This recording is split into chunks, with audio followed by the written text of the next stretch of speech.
Side hustle idea 6 is content curation. With this option, you won't need a camera at all, just an eye for valuable and relatable content. I bet you're thinking, wait a minute, Mark, what does a content curator even do? Well, this side hustle involves finding and organizing content and making a social media account to post it on. So, for example, you could start an Instagram page for aspiring entrepreneurs. You might look for some inspirational quotes from people like Warren Buffett and Mark Tilbury.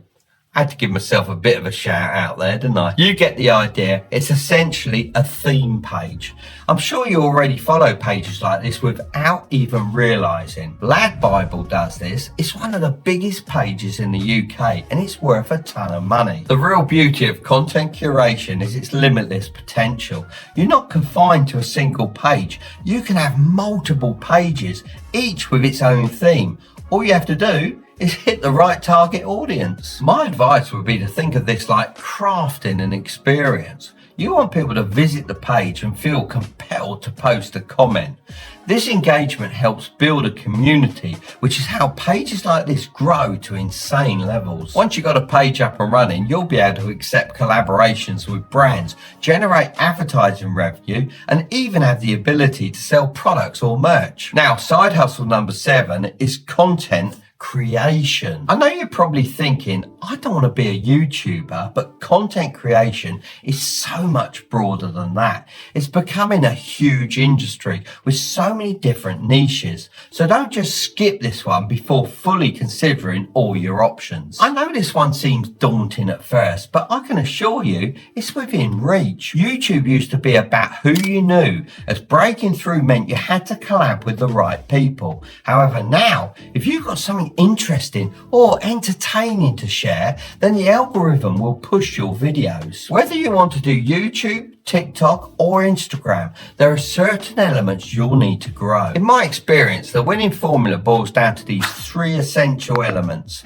value, authenticity and connection. So no, it's not just about riding trends. Yes, it can help with short-term exposure, but if there's nothing to gain from your content, then why would people stick around? So when you infuse your content with these qualities, pick a niche, maintain a consistent posting schedule, and you'll make progress. As long as you're either teaching something valuable or creating something meaningful to the right audience, then there's no reason why you can't choose this side hustle. Even if you don't want to produce content as a side hustle, you should still do it to build your personal brand. This is the most valuable asset an entrepreneur can have. The third level is product-based side hustles. When I bring up the idea of a product-based side hustle, I see a lot of people start to get a little bit nervous. It's true, back in my day, starting a business that revolved around a product meant coughing up a decent amount of cash. Take my model shop, for instance, my very first product-based venture.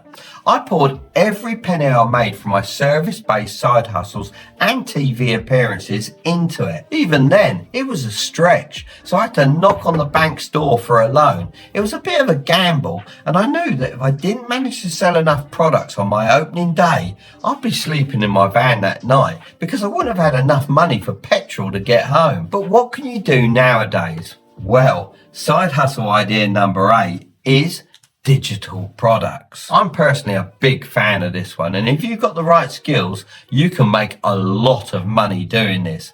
I've got a friend called Katia making $100,000 a month with this side hustle alone. So this side hustle involves selling a product online, most commonly in the form of info products where your customers can learn something from you. So, for example, you could sell a workout plan that increases in difficulty over time to help customers lose a certain amount of weight. This one really does depend on who you are as a person, your skills, and what you have to offer. This offer has got to be valuable to a mass audience so that you can guarantee sales. It's also a great one to scale because there's a wide range of different digital products to sell, like templates, ebooks, subscription services, memberships, stock photos, or even apps. Side hustle idea 9 is e-commerce. A lot of people get confused between e-commerce and drop shipping, so let's clear that up first. Drop shipping is a specific type of e-commerce where the seller doesn't have to touch the item. They just order it from the supplier when the customer places an order with them, reducing costs and risks. Whereas traditional e-commerce involves owning inventory and having direct control over quality and customer service. For me personally, I've always been more of a traditional guy, and I even head off to China to meet with my manufacturers firsthand. Yep, it's time for my classic phrase, I like to press the flesh.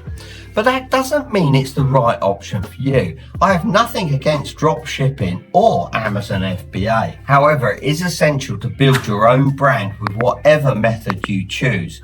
You don't just want to be a one-stop shop where customers forget your name in, T-1 minute. Having a brand will also mean you don't always have to compete on price, as people will trust you more. It's honestly very possible to make $1,000 a month from any of these side hustles.